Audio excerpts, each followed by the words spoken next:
శ్రీరామాయ నమః. శ్రీమద్ వాల్మీకి రామాయణం సుందరకాండం ప్రథమ సర్గ 144వ శ్లోకం. అయం వాతాత్మజ శ్రీమాన్ ప్లవతే సాగరోపరి హనుమాన్నామ తస్య త్వం ముహూర్తం విఘ్నమాచర. 144వ శ్లోకము, 145వ శ్లోకము. ఈ రెండింటినీ కలిపి తెలుసుకుంటే గానీ మనకి పూర్తిగా అర్థం కాదు. అందుకని 145వ శ్లోకం తర్వాత 2 శ్లోకాల అర్థము తెలుసుకుందాం. 145వ శ్లోకం. రాక్షసం రూపమస్థాయ సుఘోరం పర్వతోపమం దంశ్రాకరాళం పింగాక్షం వక్త్రం కృత్వా నభస్సమం. ఈ సర్వ శుభలక్షణ సమన్వితుడైన హనుమంతుడను పేరు గల వాయుపుత్రుడు సముద్రం మీదుగా ఎగిరిపోతున్నాడు. ఎంత దూరం ఎగిరినను అతని కాంతి పెరుగుచున్నదే గాని వాడుటలేదు. నీవు ఈ హనుమంతుడికి ఒక ముహూర్తం కాలం పాటు విఘ్నాన్ని కలిగించు. ఘోరమైన రాక్షస రూపం దాల్చి పర్వతములాగా ఆయనకి అడ్డంగా నిలిచి కోరలతో భీకరమైన నోటిని ఆకాశమంత పెంచి అతనిని అడ్డుకొను. 146వ శ్లోకం. బలమిచ్ఛామహే జ్ఞాతుం భూయశ్చాస్య పరాక్రమం త్వాం విజేష్యత్యుపాయేన విషాదం వా గమిష్యతి. ఈ హనుమంతుడు తగు ఉపాయంతో నిన్ను జయించగలడా, లేక నిన్ను చూసి భయముతో చింతాగ్రస్తుడగును అని ఇతని బలాన్ని గూర్చి పరాక్రమాన్ని గూర్చి ఇంకోసారి తెలుసుకోవాలని కోరుకుంటున్నాం. 147వ శ్లోకం. ఏవముక్తా తు సా దేవీ దైవతైరభిసత్కృతా సముద్రమధ్యే సురసా బిభ్రతి రాక్షసం వపుః. 147వ శ్లోకము మరియు 148వ శ్లోకము. ఈ రెండింటినీ కలిపి చదివితే గానీ మనం పూర్తిగా అర్థం చేసుకోలేం. అందుకని 148వ శ్లోకం తర్వాత ఈ 2 శ్లోకాలని కలిపి అర్థం చేసుకుందాం. 148వ శ్లోకం.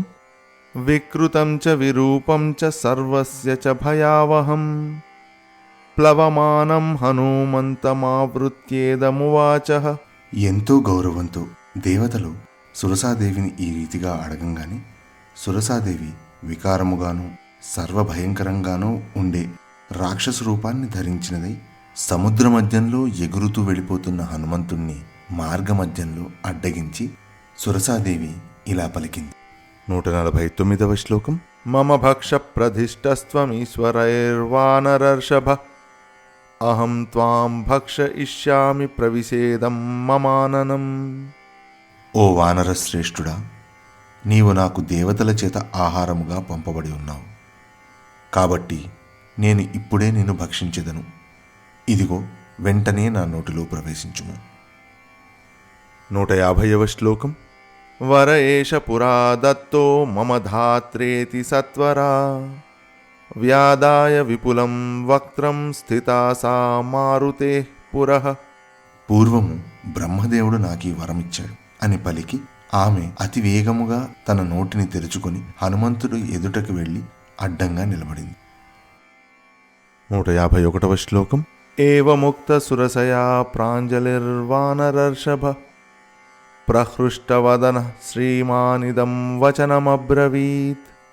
సురస అలా పలకగానే ఆ పలుకులు విని వానరశ్రేష్ఠుడైన హనుమంతుడు మహాసంతోషంతో వినయపూర్వకంగా ఆమెతో ఇలా పలికాడు. 152వ శ్లోకం. రామో దాశరథిర్నామో ప్రవిష్టో దండకావనం లక్ష్మణేన సహ భ్రాత్రా వైదేహ్యా చాపి భార్యయా. దశరథుడి పుత్రుడైన శ్రీరాముడు, ఆయన తమ్ముడు లక్ష్మణుడు, భార్య సీతామ్మవారితో కలిసి దండకారణ్యానికి వచ్చారు. 153వ శ్లోకం. అన్యకార్య విషక్తస్య బద్ధవైరస్య రాక్షసైః తస్య సీతా హృతా భార్య రావణేన యశస్విని. రాక్షసులతో విరోధం కలిగి ఉన్నాడని, వేరు పనిలో నిమగ్నుడై ఉండడం కారణంగా సీతామ్మవారికి కొంచెం దూరంగా ఉన్నప్పుడు ఉత్తమురాలైన ఆయన భార్య అయిన సీతాదేవిని రావణుడు అపహరించాడు. 154వ శ్లోకం. తస్యా సకాశం దూతోహం గమిష్యే రామశాసనాత్ కర్తుమర్హసి రామస్య సాహ్యం విషయవాసిని.